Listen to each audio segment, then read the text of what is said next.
Olá pessoal, estamos aqui para mais uma entrevista para a TV Abrasta, hoje com o nosso querido Dr. Adércio, médico hematologista do Hemop, pós-graduado em talassemia e um expert no assunto o qual nós vamos abordar no dia de hoje. E hoje nós vamos falar um pouquinho, Dr. Adércio, dos efeitos colaterais dos quelantes na vida dos pacientes.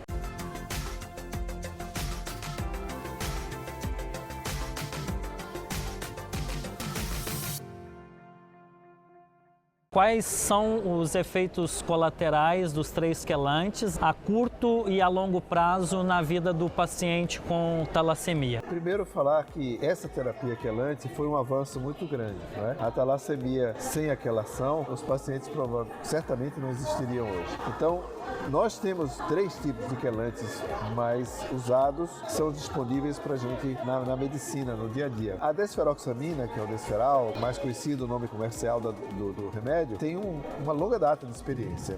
Então, a gente pode garantir que o que a gente sabe hoje sobre a desferoxamina, sabe de muito tempo, porque a desferoxamina é usada desde a década de 70 no Brasil. A gente vem usando inicialmente de uma forma pouco científica, mas ultimamente bem mais científica. Então, eu posso dizer que a desferoxamina é o quelante que a gente sabe mais sobre os seus efeitos adversos e sobre as suas virtudes. Não é? O efeito adverso mais conhecido da desferoxamina é o efeito do dia a dia, é o efeito cutâneo de ter que usar, ter que se picar, de passar muitas horas com aquela infusão para aquele ser eficaz. Esse é um efeito já muito desagradável. O outro efeito é sobre o crescimento.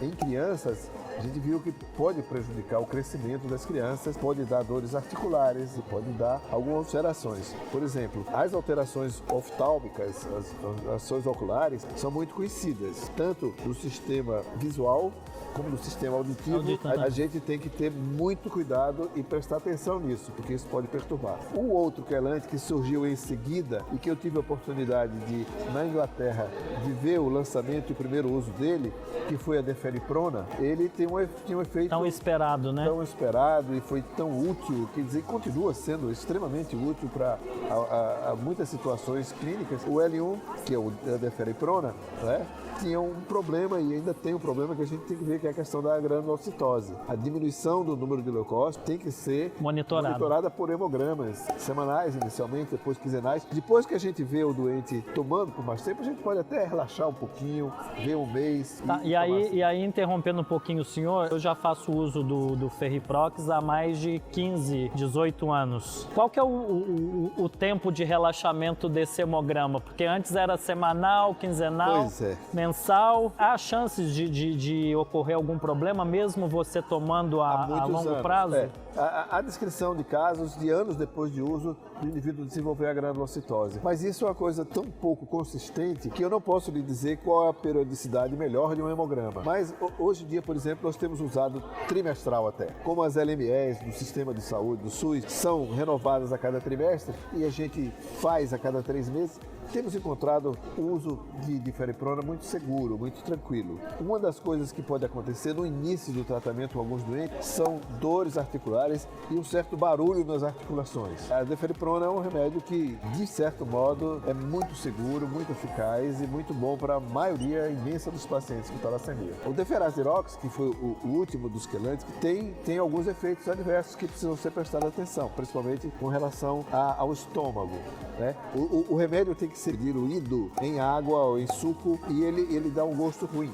dá um gosto desagradável. É um giz, um pó de giz. É, como se fosse um pó de giz, um talco. Isso, exato. Uma coisa assim. Então, o gosto às vezes não é agradável. O uso contínuo, as pessoas vão se acostumando. Já os efeitos bioquímicos, né, com relação principalmente à função renal, tem que ser muito bem monitorados. Porque em alguns pacientes há uma elevação da creatinina. Na maioria dos casos, a elevação não é acima dos níveis toleráveis e normais para a mediana da população. E daí a taxa de filtração glomerular, perda da proteína, que a gente chama proteinúria, tem que ser vigiada. Quelante também muito eficaz, remove bem ferro mas ele também tem esse efeito adverso que a gente precisa monitorar. Doutor Adércio, e havendo algum desconforto, né, no uso desses quelantes, algumas reações adversas, o que o paciente deve fazer? O uso desses remédios, em qualquer circunstância, tem que ser monitorado por consultas regulares ao médico. Então não é eu tomo minha transfusão, né, vou lá no banco de sangue, tomo minha transfusão, vou em casa, tomo meu quelante e não vou ao médico. Não pode. Tem que ser regularmente monitorado, porque a gente tem vários mecanismos de quantificar esse ferro. A ferritina é um deles, mas o melhor ainda continua sendo a ressonância magnética. A gente faz avaliação trimestral e esses efeitos adversos e essa monitoração é que vão dizer como a gente deve migrar para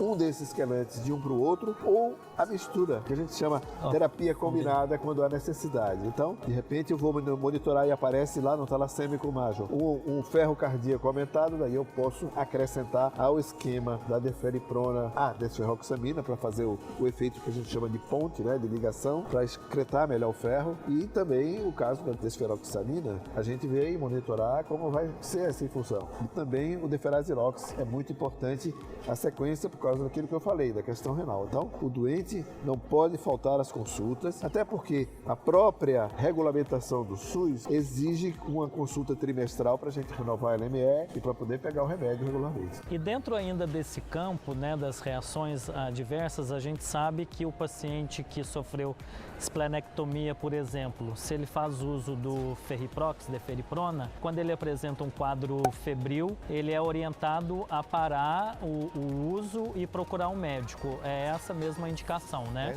E não somente o ferriprox. Qualquer quelante de ferro, sendo usado regularmente, a febre é um sinal de alerta. Porque é o seguinte, as bactérias usam no seu metabolismo o ferro que circula. E como o quelante está fazendo exatamente isso, removendo o ferro dos tecidos, pondo no sangue para ser excretado, ou pela urina ou pelas fezes, então ele circula livremente no sangue.